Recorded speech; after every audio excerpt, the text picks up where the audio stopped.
You're looking at the very first song written by one of the newest inductees into the Canadian Country Music Hall of Fame, Lisa Brokop. And I'm at the National Music Centre right now inside the Canadian Country Music Hall of Fame, joined by Claire to tell us more about it. Hi, Claire. Hi. Yes, it's so exciting to be here showing this endearing piece of history from Lisa Brokop. It's her first song. She's the 2025 Artist Inductee to the Canadian Country Music Hall of Fame. And this is the first song that she wrote at 12 years old. It's so endearing to see that 12-year-old handwriting on the page here, and the lyrics are all about her passion for country music at that point, at that young age, which she's carried through her career. And you can see it in her writing. And right beside that is another artifact. This is a movie poster of her first movie. Yeah, it's the movie poster for Harmony Cats, which she was in when she was 19 years old.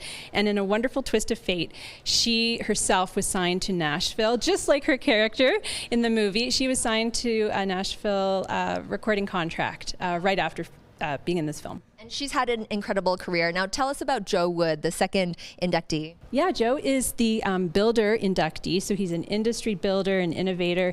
And one thing about Joe is some wonderful things that he did in his career include helping support independent artists and bringing their music to radio. He, right at the transition from vinyl records to CDs, the technology was really expensive and prohibitively so for independent artists. He created the first independent artist compilation CD so that those artists could still get their music to radio. And how lucky are we at the National Music Centre to really be able to home the Canadian Country Music Hall of Fame and see all of the history and the artifacts? Yeah, since 2009, we've worked with the Hall of Fame to bring this to the public and celebrate all of these artists, current inductees, and the long list of legacy inductees, past inductees that are part of the Hall of Fame. And we use this opportunity of the new inductions to bring out more from the archives. So if you come by, you'll see something new, I'm sure, that hasn't been on display before. Thank you so much, Claire. Thank you. Of course, for more information and to buy your tickets, you can always visit studiobell.ca/feature-exhibitions. I'm at the National Music Centre today inside one of their exhibits, Timeless, 100 Years of Oscar Peterson. And I'm joined now by Max to tell us more about this exhibit. Hi, Max. Hi, how's it going? Doing great, thank you. Now, Oscar Peterson is one of Canada's most decorated musicians. Yes, I mean, when you look at his career, this is an artist who is one of Canada's most important musical contributions. And I won't just say in jazz, I think it's disingenuous. He was so much more. He is someone who is internationally recognized for his virtuoso talent, his ability, his passion for the genre. And he's also one of our most internationally and nationally recognized and awarded artists. I mean, he was someone who opened the doors for what was possible for Canadian musicians in a global setting. So his impact really can't be understated. And you'll be able to get a glimpse of that just walking around this exhibit. You can see a wall of his accolades. And Max, you were saying that's just a tiny sliver of his awards. Exactly. So there's an entire wall dedicated to his awards and his accolades.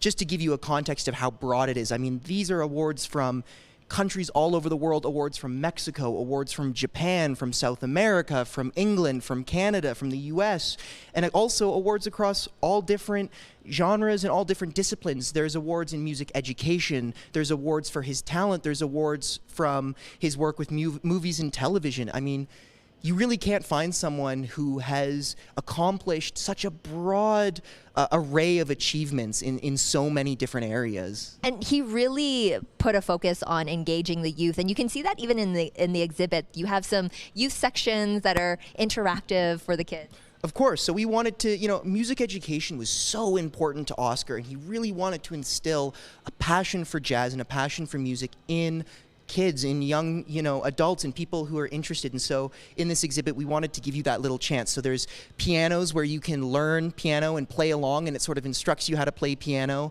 There's sections where you can listen to some of the children's music that he covered and worked on, so that kids can hear that it wasn't just for adults, that he was very passionate about creating music that also applied to them and something that they could enjoy. That's wonderful to hear. Thank you so much, Max. Of course, thank you. Of course, there's lots to discover here at the National Music Centre. To check out this new exhibit, you can also visit the website to buy your tickets, studiobell.ca/feature-exhibitions.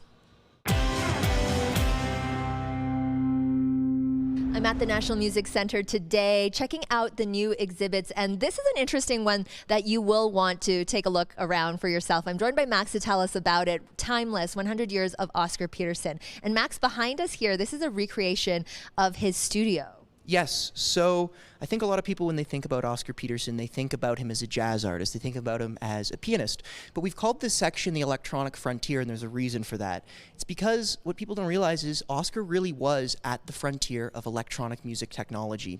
He was an enthusiast, and since he was a child, he was always interested in new technology, whether it was cameras or music technology. But later in his life, he started to discover electronic music technology, synthesizers, sampling keyboards, and he fell in love with it.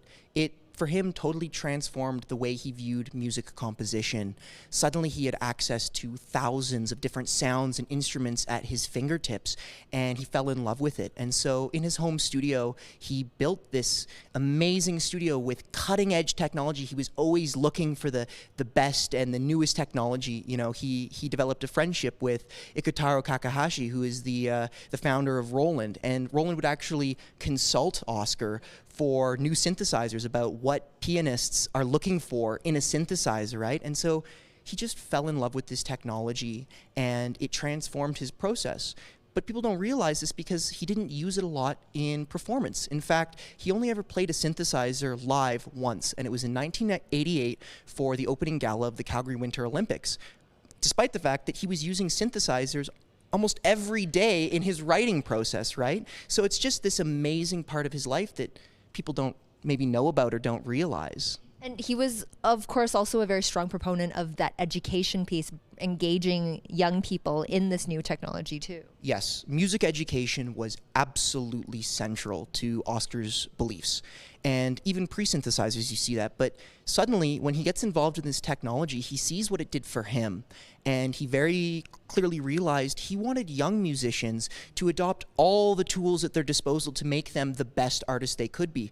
So he was very involved with several educational videos and documentaries that were filmed in his home studio that taught young musicians how to use synthesizers and how to use this technology, because he wanted people to embrace this. If it could make you a better musician, if it could help your creative input, why deny yourself that? And so it was so important to him that he was furthering his goals of music education and helping young artists. And you can really see that in the evolution of his career in this exhibit. Thank you so much, Max. Of course, my pleasure. Of course, you'll want to visit this exhibit for yourself, but for now, for more information or to buy tickets, you can visit studiobell.ca/feature-exhibitions.